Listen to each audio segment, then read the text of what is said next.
Pour le zéro déchet, le Covid-19 a eu des impacts assez forts, comme pour la plupart des personnes et des entreprises. Par exemple, les marchés ont fermé, donc on ne pouvait plus aller acheter des légumes et des fruits spontanément au niveau local. Il y a certains magasins qui n'acceptent plus les contenants, donc ça a passablement compliqué les achats, je dirais, au niveau alimentaire. Ça veut dire en conséquence qu'il y a moins de choix, on peut moins être spontané dans ses achats, mais ça n'empêche pas de trouver des bons plans au niveau régional, parce que les paysans et les agriculteurs qui font de la vente directe se sont très vite adaptés, ont ouvert des marchés à la ferme ou ont organisé des paniers.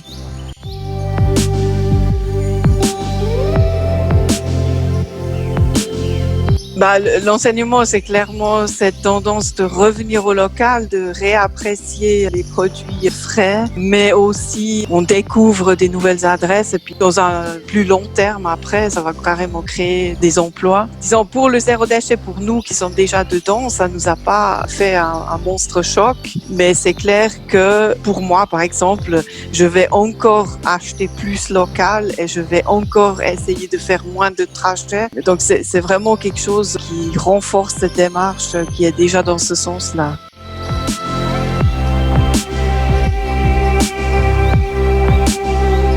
Dans la population, c'est très très difficile de savoir comment ça va agir. C'est clair, quand les magasins vont rouvrir, qu'est-ce qui va se passer? Est-ce que les gens vont vraiment tirer des conséquences?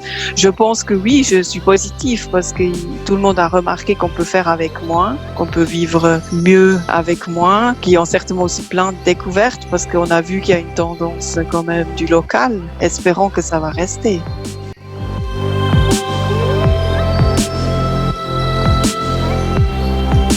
Chose étonnante, c'était aussi la manière de travailler. C'est qu'on avait déjà l'habitude parce qu'on a beaucoup de monde qui viennent de coins différents de Suisse. Donc la vidéoconférence n'était pas inconnue, mais on l'a renforcée. On a dû faire notre assemblée générale par vidéoconférence. Et finalement, ça donne aussi cet avantage de pas perdre du temps pour des trajets pour un meeting à Zurich. Et ça, c'est des choses, on va pas tout faire comme ça, mais je pense qu'il y a une partie qui va se décaler vers cette manière de communiquer. Peut-être le point négatif, c'est qu'on n'a pas le contact. Alors ça manque beaucoup. Ce contact humain, ça c'est un point qui est terrible. Mais voilà, ça c'est un des changements qu'on va faire au niveau professionnel. Et puis au niveau privé, comme j'ai dit, c'est les trajets courts, prendre plus le vélo, profiter de ce qu'on a autour de nous, faire des vacances en Suisse, vraiment redécouvrir ce qu'on a là. On n'a pas besoin d'aller chercher plus loin.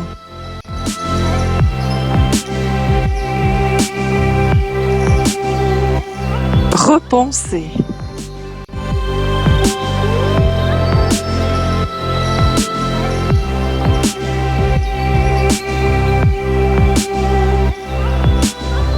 C'est Gandhi qui a dit « Sois le changement que tu veux voir dans le monde ».